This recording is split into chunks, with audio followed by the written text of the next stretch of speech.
નમસ્કાર, જય માતાજી મિત્રો તમારું આજના મારા નવા વ્લોગમાં સ્વાગત છે। મિત્રો, આજે હું તમને ગુજરાતના એક એવા ઐતિહાસિક સ્થળે લઈ આવ્યો છું જે ગુજરાતનો તાજમહેલ બનવા જઈ રહ્યો હતો, પણ સંજોગો વસાત એ ક્યારેય પણ પૂરો ન થઈ શક્યો। જી હા મિત્રો, હું જેની વાત કરી રહ્યો છું ને તે છે સુરેન્દ્રનગર જિલ્લામાં વઢવાણમાં આવેલો હવા મહેલ, અને આ છે વઢવાણમાં આવેલો હવા મહેલ।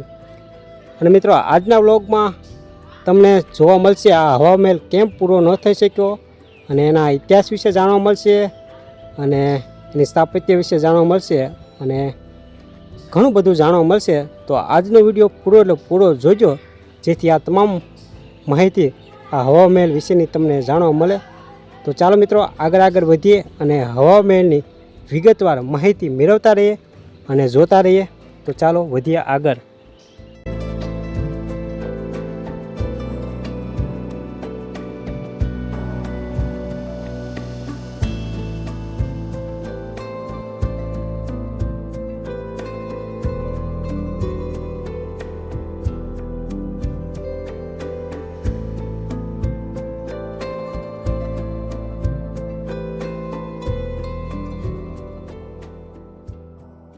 મિત્રો, વઢવાણને ઐતિહાસિક વારસા અને કિલ્લાઓ માટે ખૂબ જ સુપ્રસિદ્ધ છે, અને એમાંય આવેલો હવા મહેલ વઢવાણનો તમને દૂરથી જ આકર્ષણનું કેન્દ્ર બની જાય ને તેવો આ હવા મહેલ છે।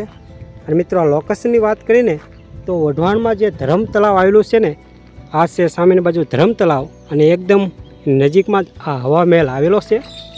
અને હવા મહેલ બનતા અધવચ્ચે જ રહી ગયો, અને આવો અડધો એવો હવા મહેલ બની ગયો, અને કંઈક આવો છે હવા મહેલ।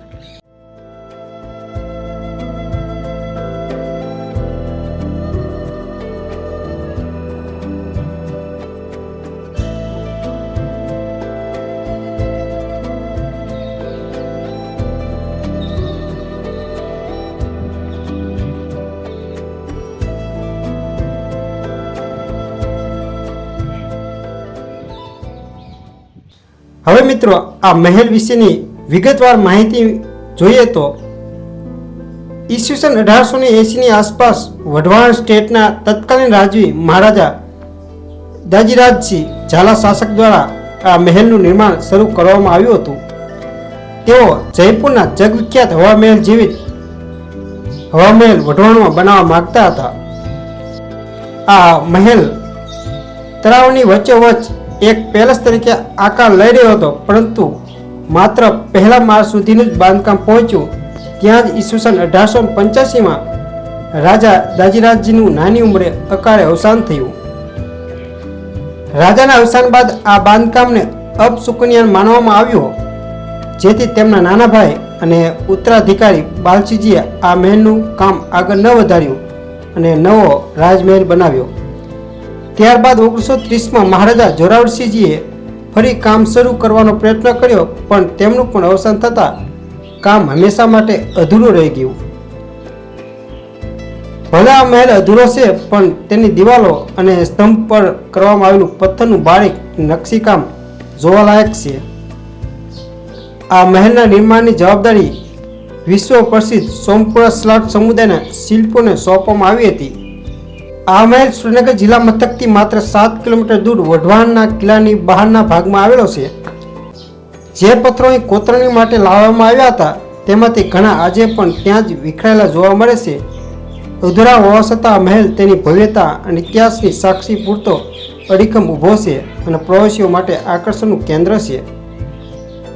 વઢવાણની પ્રજા આ મહેલને આજે પણ વઢવાણના રાજ્યનું અધૂરું સપનું તરીકે ઓળખાવે છે, અને કંઈક આવો છે મસ્ત મજાનો હવા મહેલ।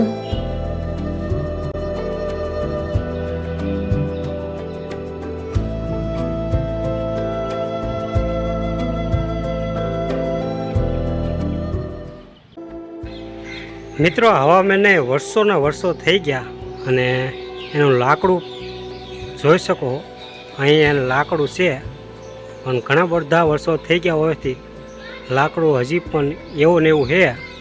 એટલે તમે વિચારી શકો કે એ વખતનું મટીરિયલ કેવું હશે અને કેવા કારીગર હશે એ વખતના। જો આવું છે બધું। તો ચાલો મિત્રો, ફાઇનલી આપણે હવા મહેલના પૂરો જોઈ લીધો અને તમને પણ હવા મહેલ બતાવ્યો. અને બાકી આજનો આ વિડીયો તમને કેવો લાગ્યો ને તે કોમેન્ટ કરીને એકવાર અવશ્ય જણાવજો. અને મિત્રો, આ લોકેશનની વાત કરીને તો સામેની બાજુ છે સુરેન્દ્રનગર, અને સુરેન્દ્રનગરથી આપણે વઢવાણ આવીને તો આ છે ધરમ તલાવ, અને ધરમ તલાવની એકદમ બાજુમાં જ આ હવા મહેલ આવેલો છે, મસ્ત મજાનો. અને મિત્રો, તમે પણ ક્યારેક આવો ને સુરેન્દ્રનગર તો એકવાર અવશ્ય આ વઢવાણમાં હવા મહેલની મુલાકાત લેજો. વર્ષો જૂનો ઇતિહાસ આ હવા મહેલ સાથે સંકળાયેલ છે, અને સ્થાપત્ય કલા પણ ખૂબ જ અદ્ભુત એવી છે. અને તમે પણ આવીને મન એકદમ હળવું થઈ જાય, અને વર્ષો જૂનું સ્થાપત્ય આપણે જોવા મળે આ હવા મહેલમાં. છે કંઈક આવો મસ્ત મજાનો હવા મહેલ. તો ચાલો મિત્રો, મળીએ આગળના નેક્સ્ટ વિડીયોમાં. અને આજનો વિડીયો જો સારો લાગ્યો ને તો કોમેન્ટ કરતા જજો અને લાઇક કરતા જજો.